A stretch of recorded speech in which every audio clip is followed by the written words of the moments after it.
Hi everyone, it's Tonya Gibbs, and today I want to share with you a card tutorial that I have created using products from Limor Webber Designs. I will include a link in the description box below to the blog where you can get more information about the products used as well as detailed photos of the card.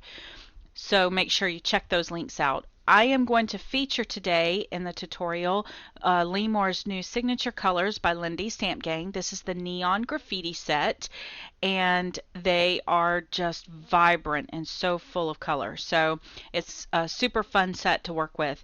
I am going to ink up a stamp here from Indigo Blue. This is also a Limor signature design. This is the splattered heart. And I'm using Versa ink to add that to watercolor paper. And then I am going to use the black embossing powder from Lindy Stamp Gang to emboss this card. Now, the embossing powder that I chose today is actually the Midnight Pewter. Instead of the embossing powder that comes with the set embossing powder is flat. It doesn't have any shimmer in it, and I wanted a little bit of a sparkle, so that's why I switched up to this embossing powder instead of the one that comes with the collection. So once it's been heat set, I am now going to take some masking fluid and paint in around the heart. And you do want to make sure there are no bubbles in this when you're painting it. And then you want to set it aside and allow it to dry before continuing on. Now, I must confess, this is my first time using it, so I did not apply it properly, and you'll see that later in the video, but that's okay.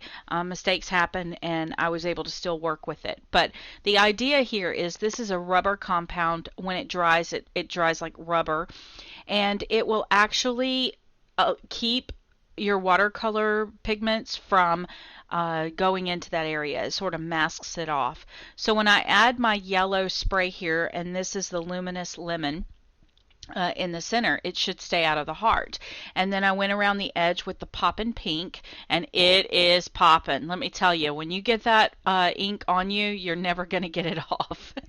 It's just very vibrant. So I'm just using some scrap paper to mop it up. These pieces you usually see later on tags and things like that, or backgrounds for future cards. So then I decided I wanted to add a little bit more pigment around the edge just to give it a nice vignette.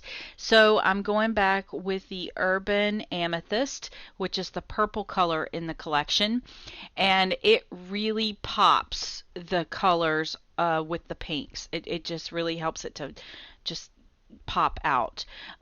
Also, notice that where my pinks actually mixed with the yellows, I'm getting a little bit of an orange tone, which is also super fun. I wanted this card to have a really nice pop culture look to it, and that was really the look I was after. So to help everything just come together and blend nicely, I've decided to add a little bit of water to the top of my card, and as I heat set it, you'll notice that the waters are pooling up and really blending very well together. So just get that good and hot and dry. You can set this aside to allow it to dry if you want, but I'm super impatient. So I decided my yellow needed to be just a bit more vibrant, so I hit it there again one more time with the yellow. And I love the contrast of these bright colors with the black stamping. Now I'm just going to take a gum eraser and just scrub off that rubber compound, and as you can see I had left some holes so some of that yellow seeped in. It's no worries because it's just going to add texture to my heart. I'm going to go back in with that Urban Amethyst and paint that back in over the top of the heart, and you will never know because the purple is such a bright, vibrant color. You will never notice it, really. It just adds a little bit more interest there to my card, right? So once I allow that to dry really well, or while I let that dry, I'm going to work on the inside of my card now. And I'm going to spritz just a white panel of standard cardstock because I don't want this to be watercolor. I want to write a sentiment on it. And watercolor paper is typically textured, so I didn't want that on the inside of my card. I spritzed with the yellow, which is the Luminous Lemon, and then in the slight corner I spritzed a little bit of the Poppin' Pink. Again, I want to keep this to where I can write on it, so I didn't want a whole lot of color added to the inside.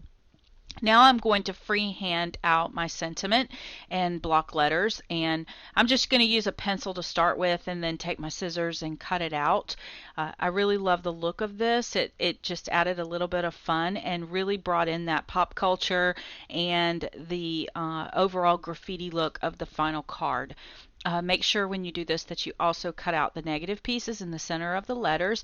If you don't feel comfortable doing this, freehanding these titles, by all means, go ahead and cut them out of block letter style and then just layer them one on top of the other. So to add the color, I've gone ahead and spritzed that with the poppin' pink and a little bit of water, and I'm working it around. I'm using watercolor paper scrap for my title. So I really want that pigment to soak deep into the fibers of the paper. So as I'm cleaning up my mess there, it has a chance to dry a little bit, and I decided it just wasn't vibrant enough for me, so I'm going to add a little bit of that amethyst, urban amethyst over the top. I'm just going to use the wand as a paintbrush and paint it on. I could have sprayed it, but I would have had a mess again, so decided to just paint it on there with the wand. And I love this better. I think it's going to contrast a lot better against the pinks on my card. Then I decided to add a little bit of the white splatters. So I'm coming back with the sidewalk chalk, which is the white spray. Now, while I'm doing this, I want to explain too the difference here. These sprays are what they call flat Fabios, which simply means there is no shimmer in any of these colors. So it makes them perfect for watercoloring and for your art where you don't want a lot of shimmer. Now I'm taking my Uniball 207 impact pen, and it's a 1.0 bold, and I'm just going to color around the edges of my lettering. That's going to make them look like they have a little bit of a drop shadow, but it's also going to help to clean up some of that rough edge where I cut the letters out and help to define the centers where they're overlapping. So just once that has a really good, nice, thick border around it, then I'm going to take a Sharpie, which I'm not sure I'm going to show here, and just go around those edges really good to make sure that none of the pink is showing. So you can tell it really helps to pop my title out just a bit. So now to give it even more dimension, I'm going to add a little bit of this foam adhesive to the back of each of the letters, and then peeling off the little backing from the foam adhesive. I'm going to start with the U because again I can always overlap if I need to, but I'm going to add that there and see how it just pops against that yellow and orange colors where the pinks and the yellows had mixed. Loving it. I'm absolutely loving this card. So I decided to kind of offset the letters a little bit to give them some interest, and I really like the look of this. Now I'm just going to take that gel pen and I'm actually coloring the foam that's behind that's poking out so that it's not so obvious because it was white. And then I'm going to use that pen to outline around my heart, giving it a little more presence. And then to add a little bit of shimmer, I'm using my Wink of Stella clear brush pen here to add some shimmer over the top of my U, love, and my heart, and just love the effect that this gave. I'll show you a photo in just a few moments. So there's my finished front panel, and again just notice that I'm coloring that foam there on the back. Now I've decided to add a little bit of that Sharpie around the edge of my card panel, and I make this one little itty bitty mistake, which I should have just left alone, but I didn't.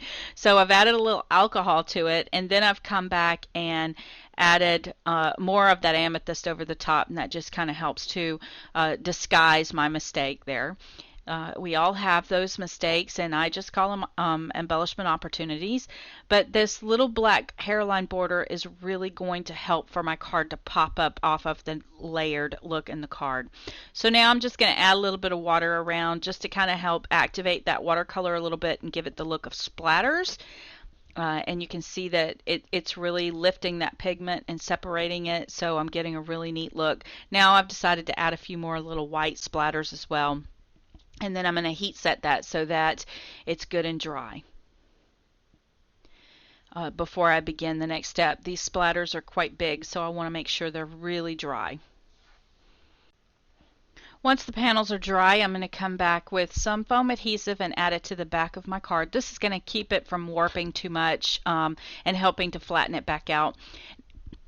I've had this obnoxious hot pink paper in my stash for a really, really long time, so I was so excited to be able to finally use it.